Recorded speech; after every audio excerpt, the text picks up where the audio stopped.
ಕೋಳಿ ಪಂದ್ಯಗಳು ಮತ್ತು ಜೂಜಾಟಗಳು ಆಡಿಕೊಂಡು ಆ ಮಕ್ಕಳು ಮರಿ ಓದೋಂಥ ಶಿಕ್ಷಣ ಕೊಡೋಂಥ ಮಕ್ಕಳು, ಆ ತಾಯಿ ತಂದೆ ಹೆಂಡತಿ ಮಕ್ಕಳು ಬಲಿಪಶುಗಳಾಗೋದಂಥ ಅವಕಾಶ ನೀಡಬಾರ್ದು. ನೀವೆಲ್ಲ ಕೈ ಜೋಡಿಸ್ಬೇಕಾಗುತ್ತೆ.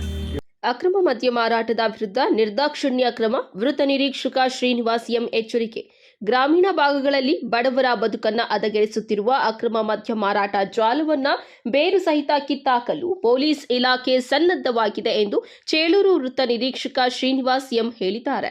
ಪಟ್ಟಣದ ವೃತ್ತ ನಿರೀಕ್ಷಕ ಕಚೇರಿಯ ಮುಂಭಾಗದಲ್ಲಿ ಬುಧವಾರ ಆಯೋಜಿಸಲಾಗಿದ್ದ ದಲಿತರ ಕುಂದುಕೊರತೆಗಳ ಸಭೆಯಲ್ಲಿ ಸಾರ್ವಜನಿಕರ ಅಹವಾಲುಗಳನ್ನು ಸ್ವೀಕರಿಸಿ ಅವರು ಮಾತನಾಡಿದ್ದಾರೆ. ಅಕ್ರಮ ಮದ್ಯ ಮಾರಾಟಕ್ಕೆ ಮುಖಂಡರ ವಿರೋಧ. ಸಭೆಯಲ್ಲಿ ಭಾಗವಹಿಸಿದ್ದ ದಲಿತ ಮುಖಂಡರು ಗ್ರಾಮೀಣ ಭಾಗದ ಜ್ವಾಲಾಂತ ಸಮಸ್ಯೆಗಳನ್ನು ಪಟ್ಟಿ ಮಾಡಿದ್ದಾರೆ. ಹಳ್ಳಿಗಳಲ್ಲಿ ಗಲ್ಲಿಗಳಲ್ಲಿ ಅಕ್ರಮವಾಗಿ ಮದ್ಯ ಮಾರಾಟವಾಗುತ್ತಿದೆ. ಇದರಿಂದ ಯುವ ಜನತೆ ದಾರಿ ತಪ್ಪುತ್ತಿದ್ದಾರೆ ಮತ್ತು ಕೂಲಿ ಕಾರ್ಮಿಕರ ಕುಟುಂಬಗಳು ಬೀದಿಗೆ ಬರುತ್ತಿದೆ. ಇದನ್ನು ತಡೆಗಟ್ಟಲು ಪೊಲೀಸ್ ಇಲಾಖೆ ಕಟ್ಟುನಿಟ್ಟಿನ ದಾಳಿ ನಡೆಸಬೇಕು ಎಂದು ಪ್ರತಿಯೊಬ್ಬ ಮುಖಂಡರು ಅಧಿಕಾರಿಗಳಲ್ಲಿ ಮನವಿ ಮಾಡಿದ್ದಾರೆ. ಮುಖಂಡರ ಅಹವಾಲಿಗೆ ಸ್ಪಂದಿಸಿದ ವೃತ್ತ ನಿರೀಕ್ಷಕರು ಬಾಲ್ಯ ವಿವಾಹದಂತಹ ಸಾಮಾಜಿಕ ಪಿಡುಗನ್ನ ತಡೆಗಟ್ಟಲು ಸಮುದಾಯದ ಸಹಕಾರ ಅಗತ್ಯ. ಮಕ್ಕಳಿಗೆ ಶಿಕ್ಷಣ ಕೊಡಿಸಿ ಸರ್ಕಾರಿ ವಸತಿ ನಿಲಯಗಳ ಸೌಲಭ್ಯಗಳನ್ನು ಸದುಪಯೋಗಪಡಿಸಿಕೊಳ್ಳಿ. ಎಟಿಎಂ ವಂಚನೆಗಳ ಬಗ್ಗೆ ಎಚ್ಚರವಿರಲಿ. ಅಕ್ರಮ ಮದ್ಯ ಮಾರಾಟ ಅಥವಾ ಜೂಜಾಟ ಕಂಡು ಬಂದಲ್ಲಿ ತಕ್ಷಣವೇ ಇಲಾಖೆಗೆ ಮಾಹಿತಿ ನೀಡಿ ಅಂತಹವರ ವಿರುದ್ಧ ಕಠಿಣ ಕಾನೂನು ಕ್ರಮ ಜರುಗಿಸಲಾಗುವುದು ಎಂದರು. ಸಮಾಜದಲ್ಲಿ ದಲಿತರು ಸಂಘಟಿತರಾಗಿ ಸ್ವಾಭಿಮಾನದಿಂದ ಮತ್ತು ಗೌರವದಿಂದ ಬಾಳಬೇಕು. ಕಾನೂನಿನ ಚೌಕಟ್ಟಿನಲ್ಲಿ ನಿಮಗೆ ಸಿಗಬೇಕಾದ ಸೌಲಭ್ಯ ಮತ್ತು ರಕ್ಷಣೆಯನ್ನು ಒದಗಿಸಲು ನಾವು ಸದಾ ಸಿದ್ಧರಿದ್ದೇವೆ ಎಂದು ಅವರು ಆಶಯ ವ್ಯಕ್ತಪಡಿಸಿದ್ದಾರೆ. ಸಭೆಯ ಅಂತ್ಯದಲ್ಲಿ ಅವರು ಸಂವಿಧಾನದ ಆಶಯದಂತೆ ಜೈ ಭೀಮ್ ಜೈ ಕರ್ನಾಟಕ ಎಂದು ಘೋಷಣೆ ಕೂಗಿದ್ದಾರೆ. ಈ ಸಭೆಯಲ್ಲಿ ಪಿಎಸ್ಐ ಸೈಯದ್ ಅನ್ಸರ್, ಎಎಸ್ಐಗಳಾದಂತಹ ರಾಜು, ವೆಂಕಟೇಶಪ್ಪ, ಸಿಬ್ಬಂದಿ ಶಬೀರ್, ಬೀರಣ್ಣ ಸೇರಿದಂತೆ ಇಲಾಖೆಯ ಸಿಬ್ಬಂದಿ ವರ್ಗದವರು ಉಪಸ್ಥಿತರಿದ್ದರು. ವರದಿ ರಾಮಾಂಜನೇಯ ಎಸ್, ನಂದಿ ಟಿವಿ, ಚಿಲಕಲನೇರ್ಪು.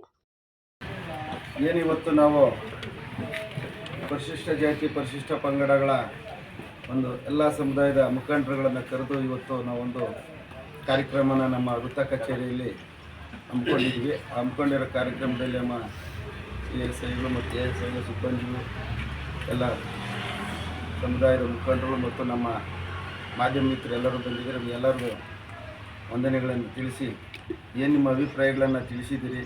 ಸಾರ್ವಜನಿಕ ರಸ್ತೆಗಳಲ್ಲಿ ಸಾರ್ವಜನಿಕ ವ್ಯವಸ್ಥೆಯಲ್ಲಿ ಮದ್ಯ ಮಾರಾಟ ಮಾಡುವಂಥದ್ದು ಊರುಗಳಲ್ಲಿ ಕಲಹಗಳು ಉಂಟಾಗ್ತಾ ಇದ್ದಾವೆ ಅಂತೇಳಿ ಎಲ್ಲ ಮುಖಂಡರಿಗೆ ತಿಳಿಸ್ತಾ ಇದ್ದಾರೆ.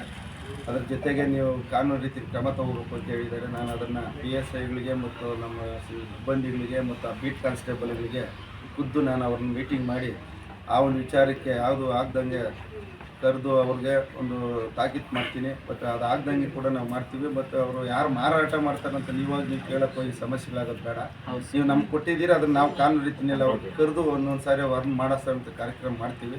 ಹಿಂದೆ ಏನು ಕೇಸುಗಳು ಮಾಡಿದ್ದೀವಿ ಅವ್ರನ್ನೆಲ್ಲ ಕರೆಸಿ ಮತ್ತೆ ಏನಾರ ಮಾರಾಟ ಮಾಡ್ತಾ ಇದ್ದಾರೆ ಅಂತ ಬುದ್ಧಿ ಹೇಳಿ ಮತ್ತೆ ಆಗಲಿಲ್ಲ ಅಂದರೆ ಬೇರೆ ಥರ ಕಾನೂನು ಉಪಯೋಗಿಸೋಣ ಅಂತ ಹೇಳ್ತಾ ಅದ್ರ ಜೊತೆಗೆ ನಾನೊಂದು ನಿಮ್ಮಲ್ಲಿ ಮನವಿ ಮಾಡ್ಕೊಳ್ತಾ ಇದ್ದೀನಿ.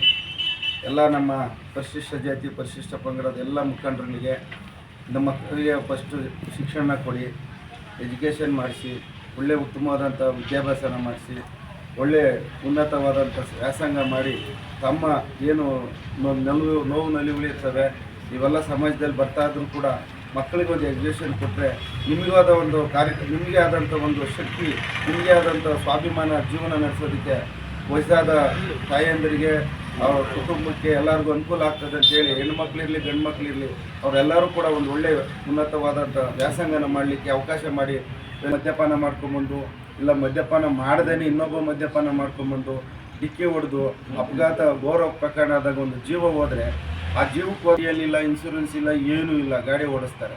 ಹಿಂಗೆ ಆಗಬಾರ್ದು ಅಂತೇಳಿ ನಾವೆಲ್ಲ ಕಾನೂನು ಅರಿವುಗಳು ಮತ್ತು ಸರ್ಕಾರದಿಂದ ಮತ್ತು ನಮ್ಮ DG ಸಾಹೇಬರು ಮತ್ತು IG ಸಾಹೇಬರು, SP ಸಾಹೇಬರು ಮತ್ತು ಅಡಿಷನಲ್ SP ಸಾಹೇಬರು, DYSP ಸಾಹೇಬರು ಇದೆಲ್ಲ ಕಾರ್ಯಕ್ರಮಗಳನ್ನು ಅವರೇ ಹೋಗಿ ಒಂದು ಕಾನೂನು ಅರಿವುಗಳನ್ನು ಮೂಡಿಸ್ತಾ ಇದ್ರು ಕೂಡ ಜನ ಇದನ್ನು ತಲೆಗೆ ಹಾಕ್ಕೊತಾ ಇಲ್ಲ ಅನ್ನೋ ಒಂದು ವಿಚಾರ ಭಾಳ ಬೇಸರ ಸಂಗತಿ ಆಗ್ತಾಯಿದೆ. ಅದಾಗಬಾರ್ದು. ನಾವೆಲ್ಲರೂ ಮನುಷ್ಯರು, ಹುಟ್ಟಿದ ಮೇಲೆ ಎಲ್ಲ ಮನುಷ್ಯತ್ವವಾಗಿ ಸ್ವಾಭಿಮಾನದಲ್ಲಿ ಒಬ್ಬರು ನೋವಾಗ್ದಂಗೆ ಸಮಾಜಕ್ಕೆ ಒಬ್ಬ ವ್ಯಕ್ತಿಗೆ ನೋವಾಗಬಾರ್ದು. ನೋವಾದಾಗ ಅವನು ಎಷ್ಟು ನೋವು ತಿಂತಾನೆ, ನಲಿವುಗಳಾಗ್ತದೆ ಅನ್ನೋದನ್ನು ನಾವೇ ಗ್ರಹಿಸ್ಕೊಳ್ಳೋಣ. ಅದಾಗಬಾರ್ದು ಅಂತೇಳಿ ನಿಮ್ಮಿಂದ ಒಂದು ಬೇರೆಯವರಿಗೆ ಸಹಾಯ ಆದರೆ ಕಾನೂನು ಅರಿವು ಮಾಡಿಸಿದ್ರೆ ನೋಡಪ್ಪ ಹಿಂಗೆ ಸ್ಟೇಷನಿಂದ ಹೋಗಿದ್ರೆ ಅವ್ರು ಕೂಡ ಮಾಡ್ತಾರೆ, ನಾವು ತಿಳುವಳಿಕೆ ಬರಬೇಕು ಅಂತೇಳಿ ಇದೊಂದೆಲ್ಲ ಊರುಗಳಲ್ಲೆಲ್ಲ ಒಂದು ಸಹಮತದಿಂದ ಒಮ್ಮತದಿಂದ ಭೇದ ಭಾವ ಇಲ್ಲದೇ ಈ ಕಾರ್ಯಕ್ರಮಗಳನ್ನು ಇನ್ನು ಮುಂದೆ ಮಾಡ್ಕೊಂಡು ಹೋಗೋಣ. ನೀವು ನಮ್ಮ ಜೊತೆಯಲ್ಲಿ ಸಹಕಾರ ಮಾಡಿ. ನಿಮಗೇನಾದರೂ ತೊಂದರೆ ಆದಂಥ ಪಕ್ಷದಲ್ಲಿ ನಮ್ಮ ನಂಬರ್ ಇರ್ತದೆ, ಫೋನ್ ಮಾಡಿ. ಫೋನ್ ಮಾಡಿದ ತಕ್ಷಣ ನಾವು ಕೂಡ ಬೀಟ್ ಪೊಲೀಸ್ನವರು ಇನ್ನೊಂದು ಮತ್ತೊಂದಿಲ್ಲ ನಾನೇ ಖುದ್ದಾಗಿ ಬರೋಂಥದ್ದು ಕಾರ್ಯಕ್ರಮ PSIಗಳು ಕಳಿಸೋದಂಥ ಕಾರ್ಯಕ್ರಮನ ಮಾಡ್ಕೊಳ್ಳೋಣ. ಈಗ ಹೆಲ್ಮೆಟ್ ಹಾಕ್ತಾ ಹೋಗೋದು, ಮೊಬೈಲು DLA ಇಲ್ಲ, ಇನ್ಸೂರೆನ್ಸೇ ಇಲ್ಲ, ಗಾಡಿ ಎತ್ಕೊಂಡು ಹೋಗ್ತಾ ಇರ್ತೀರಿ, ಮೊಬೈಲ್ ಇಟ್ಕೊಂಡು ಹಿಂಗೆ ಮಾತಾಡ್ಕೊಂಡು ಯಾರಿಗೋ ಮಾತಾಡ್ಕೊಂಡು ಒಂದು ಕೈಯಾಗ ಹೊಡ್ಕೊಂಡು ಒಂದು ಎಕ್ಸ್ಲೇಟರ್ ಕೊಟ್ಕೊಂಡು ಹೋಗ್ತಾ ಇರ್ತಾರೆ. ಮುಂದೆ ಪಾಪ ಅವ್ನು ಯಾರೋ ಗಾಡಿ ಓಡಿಸ್ಕೊಂಬತ್ತಾ ಇರ್ತಾನೆ, ನಾವು ನೋಡೋದೇ ಇಲ್ಲ. ಹಿಂಗೆ ನೋಡೋಷ್ಟೊತ್ತಿಗೆ ಆಕ್ಸಿಡೆಂಟ್ ಆಗುತ್ತೆ. ಅವರೆಲ್ಲೋ ನೆಂಟರ ಮನೆಗೆ ಹೋಗ್ಬೇಕು, ಇಲ್ಲ ಹಾಸ್ಪಿಟ್ಲಿಗೆ ಹೋಗ್ಬೇಕು, ಇಲ್ಲ ಕೆಲ್ಸಕ್ಕೆ ಹೋಗ್ಬೇಕು, ಇಲ್ಲ ಯಾವುದೋ ಒಂದು ಕೆಲ್ಸಕ್ಕೆ ಹೋಗ್ಬೇಕು, ಅದ್ರ ಮಧ್ಯದಲ್ಲಿ ಗಲಾಟೆ ಅವ್ನು ಹೊಡೆದು ಬಿಡ್ತಾನೆ. ಜನ ನೋಡಿರಲ್ಲ, ಆಕ್ಸಿಡೆಂಟ್ ಆಯ್ತು ಹೋಗಿ ಅವ್ನು ಇಟ್ಕೊಂಡು ಹೊಡೆದು ಬಿಡೋದು. ಅವನ ಆರೋಗ್ಯ ಹಾರ್ಟ್ ಪೇಷೆಂಟು, ಇಲ್ಲ ಅವನ ಹೃದಯದ ಒಂದು ಇಲ್ಲ ಇನ್ನೊಂದು ಏನೋ ಏಜ್ ಆಗಿರುತ್ತೆ. ಆ ಟೈಮ್ಗೆ ಅವ್ನ ಗ್ರಾಚಾರ ಬಂದು ಭಯದ ವಾತಾವರಣದಲ್ಲಿ ಏನೋ ಅವನು ಆ ಅನಾಹುತಗಳಾಗುವಂಥ ವ್ಯವಸ್ಥೆಗಳು ಈ ಸಮಾಜದಲ್ಲಿ ಮತ್ತು ನಾವೇ ಕಣ್ಣಾಗ ಯೂಟ್ಯೂಬ್ಗಳಲ್ಲಿ, ಫೇಸ್ಬುಕ್ಗಳಲ್ಲಿ ಮತ್ತು ಎಲ್ಲ ಕಡೆ ನೋಡ್ತಾ ಇದ್ದೀವಿ, TV ಮಾಧ್ಯಮದಲ್ಲಿ. ಇದೆಲ್ಲ ಆಗಬಾರ್ದು. ಯಾರೋ ಅಲ್ಲಿ ಇದ್ದಾಗ ಅಪಘಾತ ಆಗಿದ ತಕ್ಷಣವೇ ಹೋಗಿ ಅವನು ಇಟ್ಕೊಂಡು ಹೊಡೆದ್ಬಿಡೋದು, ಇವನು ಇಟ್ಕೊಂಡು ಹೊಡೆದ್ಬಿಡೋದು, ಜೀವನೇ ಹೊರ್ಟೋಗ್ಬಿಡೋದು. ಬಟ್ ಅದಾದಾಗ ಸ್ವಲ್ಪ ಅಡೆತಡೆ ಮಾಡಿ ಅವ್ನು ಯಾರು ತಪ್ಪು ಮಾಡಿರ್ತಾನೆ ಅವ್ನು ಹಿಡಿದು ಪೊಲೀಸರಿಗೆ ಒಪ್ಪಿಸೋಂಥ ಕಾರ್ಯಕ್ರಮ ಪಟ್ಟಂಥ ಪೊಲೀಸರು ಇಮಿಡಿಯೇಟ್ಲಿ 112 ಇದೆ. ಎಲ್ಲ ಥರದ್ದು ವ್ಯವಸ್ಥೆ ಇದೆ. ಇವತ್ತು ಸರ್ಕಾರ ಆದೇಶ ಕಾನೂನು ಭಾಳ ಅಚ್ಚುಕಟ್ಟಾಗಿ ಮಾಡಿಕೊಟ್ಟಿದ್ದಾರೆ. ಅದನ್ನು ನಾವು ಪಾಲನೆ ಮಾಡಬೇಕು.